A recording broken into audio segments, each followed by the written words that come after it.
비교적 예후가 좋았던 사례 한번 살펴보도록 할까요? 네, 다음 환자분은 64세 남성분인데요. 진료실에 앉자마자 본인이 그동안 어떻게 아팠는지 굉장히 길게 설명을 하셨던 분인데요. 고생을 굉장히 많이 하셨더라고요. 원래도 위가 좋지 않았는데 충수염 수술을 하고 난 후에 위벽이 헐어서 그쪽으로 출혈까지 발생하셨던 분입니다. 3일이나 지혈 치료를 했는데도 지혈이 잘 되지 않아서 결국 일부를 절제하는 수술을 했고, 다행히 수술은 성공적이었지만 그 후로 1년 반 동안, 무려 1년 반 동안 명치를 누군가가 송곳으로 콕콕콕콕 쑤시는 것 같은 통증으로 고생하셨던 분입니다. 네. 검사상으로는 특별한 이상이 없다고 하고, 약을 먹으면 좀 괜찮긴 한데 안 먹으면 다시 통증이 지속되는 이런 고통을 안고 사셨던 분입니다. 네, 지혈을 할 때 위장의 일부가 딱딱해서 지혈이 잘 되지 않는다라는 말을 듣고 위장 외벽이 굳는 것이 있다?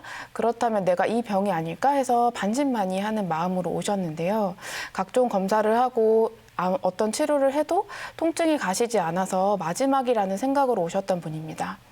그런데도 굉장히 보람있게도 드라마틱하게 불과 10일 정도 치료를 했는데도 환자분 말로는 통증이 정말 80~90%가 없어진 것 같다. 진통제 준 거 아니냐라고 저한테 물어보셨을 정도로 굉장히 통증이 빠르게 경감이 되신 분이고요.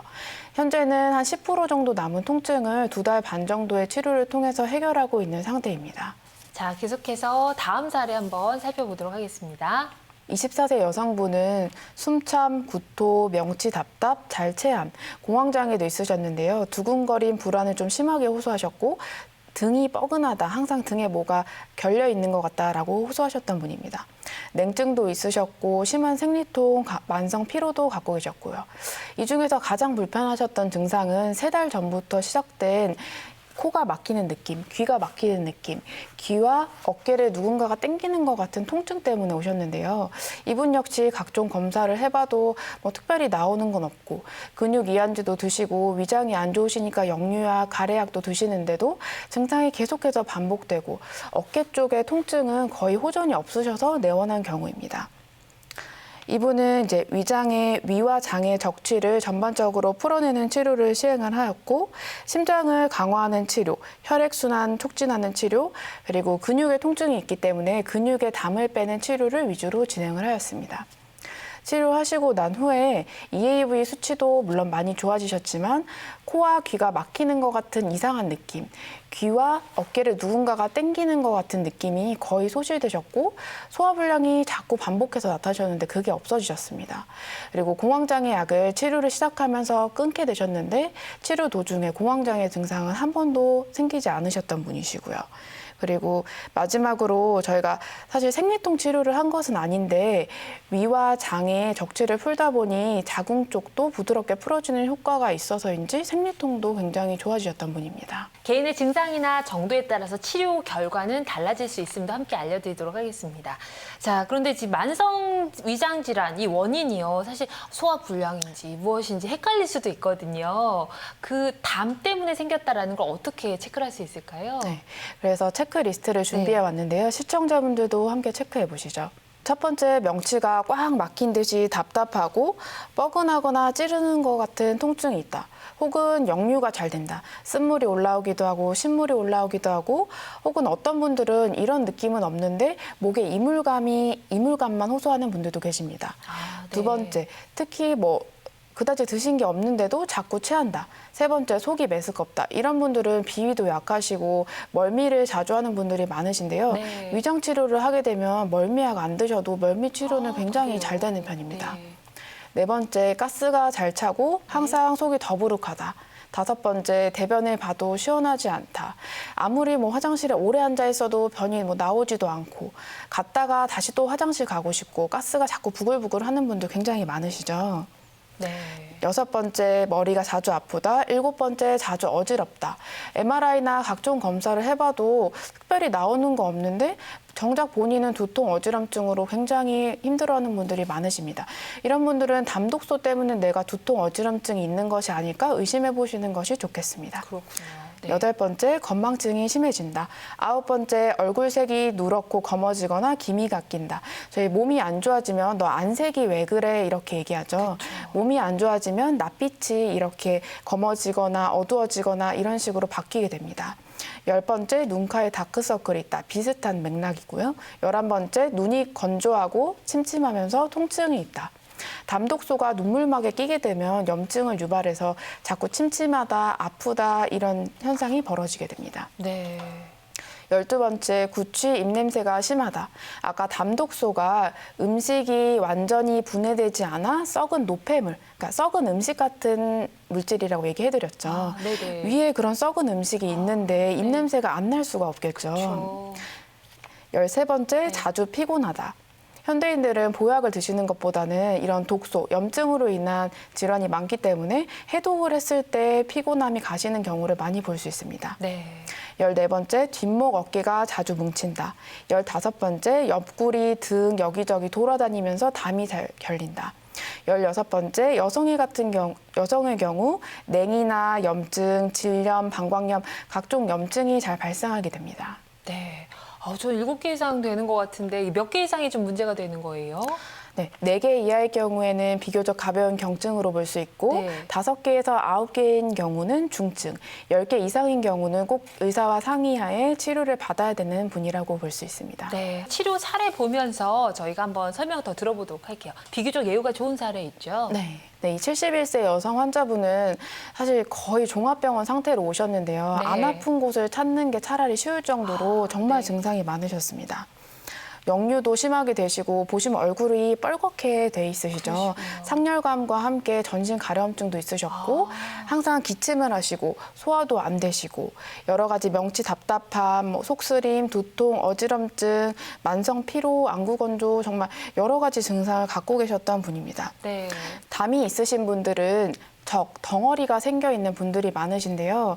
이분 같은 경우는 폐섬유화증, 홍파세 혹, 자궁근종, 대장 용종을 모두 가지고 계셨습니다. 그렇군요. 네, 그중에서 폐섬유화증은 네. 원인을 모르는 염증이 생겨서 폐가 딱딱해지는 질환을 말합니다. 그래서 이분은 기대기만 해도 자꾸 기침이 콜록콜록 나오고 자꾸 역류가 돼서 킥킥거리는 증상이 있으셨는데요.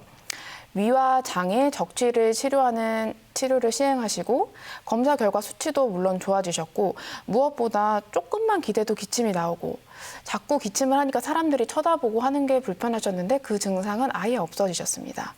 그리고 역류돼서 목에 자꾸 이물감이 생기셨던 것도 호전이 되셨고요. 피부 가려움증은 비교적 오래된 증상이셔서 현재 2달 정도 치료를 통해서 반 이하로 줄어든 상태입니다. 계속해서 비교적 예후가 좋은 사례 살펴보도록 하겠습니다. 31세 여성분은 평소에도 위장이 굉장히 안 좋으셨던 분입니다. 사진 보시면 굉장히 여리여리하시고 네. 마르신 걸 확인할 수 있는데요. 자꾸 체해서 음식을 제대로 먹을 수 없으니까 이제 살이 찌지 않게 되셨던 분이십니다. 이분이 처음 오셨던 것은 소화불량과 함께 음식이 조금 체하는 것 같은 느낌이 들 때 심장이 두근두근 너무 심하게 뛰어서 내가 심정지로 혹시 죽는 게 아닌가 이런 걱정을 네. 할 만큼 심장이 두근두근 뛰어서 걱정이 돼서 오셨던 경우입니다. 여기에 만성 기침도 있으셨는데요. 몇 달 동안 기침을 해서 각종 치료를 받아도 기침이 전혀 낫지 않아서 오셨던 분입니다. 그렇군요. 말하는 직업을 갖고 계셔서 기침을 하면 안 되는 상황이었는데 계속 말을 하려고 할 때 기침이 콜록콜록 나와서 힘드셨던 분이고 네. 심지어 가족분들이 너무 시끄러우니까 치료 좀 받아라라고 하셨던 분입니다. 네. 이분도 마찬가지로 위와 장의 적취를 해결하는 치료를 하였고요. 치료 후에 모든 증상이 많이 호전이 되셨는데 특히 기침 같은 경우는 한 달 정도 치료하시고 그 안에 완전히 기침이 없어지셨고 각종 위장관 증상은 한 3달 정도 치료를 통해서 거의 대부분 사라진 상태입니다. 그리고 무엇보다 조금만 체한 것 같아도 자꾸 두근두근 불안하셨던 그런 증상이 없어져서 굉장히 기뻐하셨던 분입니다. 개인의 증상이나 정도에 따라서 치료 결과는 달라질 수 있음도 함께 알려드리도록 하겠습니다. 자, 이렇게 다양한 치료 사례들 쭉 살펴봤는데요. 만성 위장 질환의 원인이 되는 담적 치료법, 저희가 그래도 참고해야 될 부작용, 주의사항 어떤 것들이 있을까요? 네. 탕약을 복용하게 되면 체내 노폐물이 빠져나오게 되고 몸이 균형을 찾는 과정에서 일주일 정도 단기간 2, 3일에서 일주일 정도까지는 증상이 조금 더 심해질 수 있습니다. 그렇군요. 이걸 명현 반응이라고 하는데요. 명현 반응은 일주일 내로 사라지게 되니까 크게 걱정하실 필요는 없습니다. 계속해서 비교적 예후가 좋은 사례 살펴보도록 하겠습니다. 이 47세 여성분도 굉장히 많이 고생을 하셨던 분인데요. 혈압, 고지혈증, 폐결절, 자궁근종 수술을 하고 오셨던 분이시고 네. 무려 30년 정도 된 역류성 식도염, 만성 위염, 소화불량으로 오셨습니다. 처음에는 그냥 명치만 답답하고 소화만 안 됐는데 그게 계속 지속되다 보니까 점점 위로 올라와서 나중에는 가슴이 답답해지고 그 다음엔 등이 뻐근해지고 네. 거기서 더 올라오니까 목을 누가 이렇게 조이는 것 같다, 목에 뭐가 걸려 있는 것 같다라고 표현하셨던 분입니다. 그리고 여기서 또 더 증상이 지속되니 그 다음에는 담 결리는 증상, 담이 여기저기 돌아다니면서 아프게 해서 제발 돌아다니는 담 좀 없애주세요라고 하면서 오셨던 분입니다. 이분도 마찬가지로 위와 장의 적취를 제거하는 치료를 했는데요. 이분 같은 경우는 굉장히 심해서 입원 치료를 진행했던 경우입니다. 네. 치료 후 각종 수치도 굉장히 많이 좋아지셨고 무엇보다 소화가 일단 잘 돼서 굉장히 편안하다라고 얘기하셨고 가슴과 등과 목을 누가 꽉 조이는 것 같았는데 그런 느낌이 없어져서 몸이 가벼워졌다, 날아갈 것 같다라고 하셨던 분입니다. 특히 이분은 뭐 괜찮아지겠지 하고 그냥 뭐 남편 뒷바라지하고 자식 뒷바라지하고 내 몸의 병은 그냥 키워서 나중에 고생하셨던 네. 분인데요. 이제라도 내 몸을 돌봐야겠다, 이제 내 인생을 살아야겠다라고 하고 오셔서 많이 좋아지셨던 분입니다. 개인의 증상이나 정도에 따라서 이 치료 결과는 달라질 수 있습니다. 자, 만성으로 되기 쉬운 위장 질환. 저희가 근데 사실 예방을 하는 게 가장 좋은 방법이 아닐까 싶은데 어떤 예방법들이 있을까요? 만성 위장 식도질환 예방법은 첫 번째 천천히 씹기입니다. 네. 음식을 침과 음식이 충분히 섞일 수 있도록 3, 40번 이상 씹는 것은 공짜로 위암을 예방하는 방법이라고 볼 수 있습니다. 두 번째 진밥 드시기입니다. 저희가 일반적인 밥이라고 생각하는 것은 비교적 꼬들밥이라고 볼 수 있는데요. 네. 위와 장이 안 좋으신 분들은 밥을 할 때 물을 좀 많이 넣어서 약간 진밥으로 드시는 게 좋습니다. 네. 마찬가지로 모든 음식은 약간 무르게, 뭐 두부면 순두부, 계란이면 계란찜 이렇게 무른 음식을 드시는 게 좋습니다. 세 번째, 당연히 독소를 생성하지 않는 좋은 식재료를 드시고 소박하게 위와 장에서 부담을 느끼지 않을 정도로 드시는 게 좋습니다. 네 번째는 충분한 휴식과 숙면입니다. 저희가 자는 동안 몸이 염증을 없애고 인체를 회복하는 굉장히 중요한 기능을 하기 때문에 충분한 수면과 휴식 또한 굉장히 강조될 사항입니다. 지금까지 만성 위, 식도, 장 질환의 치료법이라는 주제로 이야기 나눠봤고요. 오늘 함께해 주신 분은 한의학 전문의 노현민 원장님입니다. 고맙습니다. 감사합니다.